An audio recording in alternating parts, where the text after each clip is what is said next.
This is Engadget. Here's what's happening in the world of technology.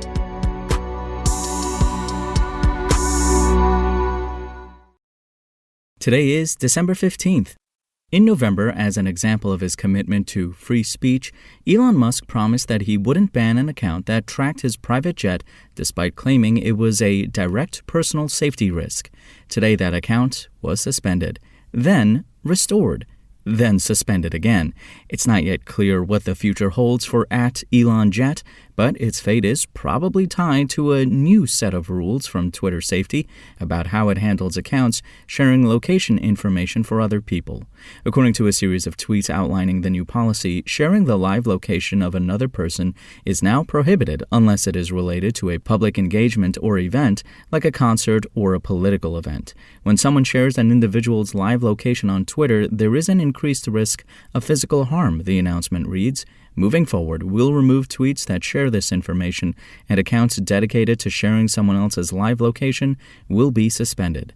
The thread goes on to clarify that these rules only apply to the location of someone else. You can still tweet your own whereabouts. Historical location information is allowed, however, so long as a reasonable time has elapsed so that the individual is no longer at risk for physical harm.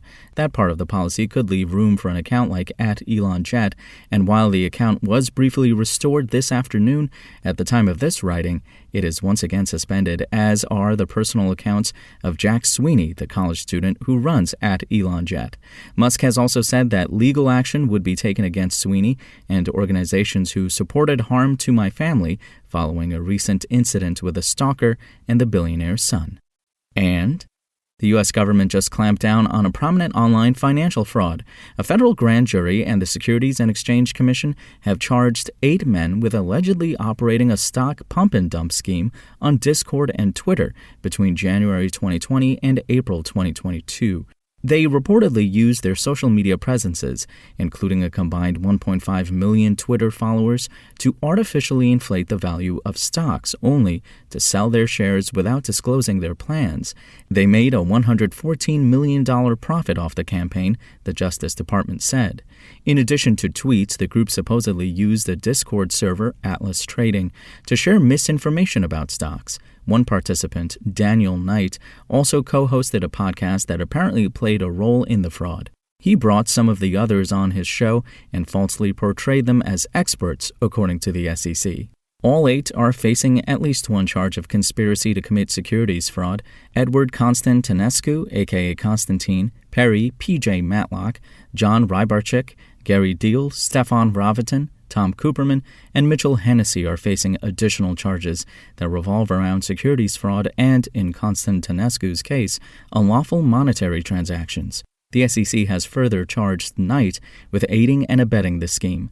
The conspiracy and fraud charges carry a maximum sentence of 25 years in prison for each count, while the transactions charge against Constantinescu carries a 10-year maximum. The SEC charges could add financial penalties, including disgorgement of the ill-gotten profits. The nature of the manipulation isn't surprising.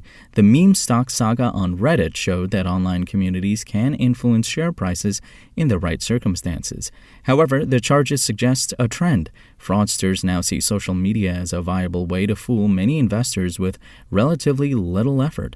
Don't be surprised if you see more cases like this going forward. If you want to catch the latest tech news as it's happening, check out Engadget.com or tune in again every weekday.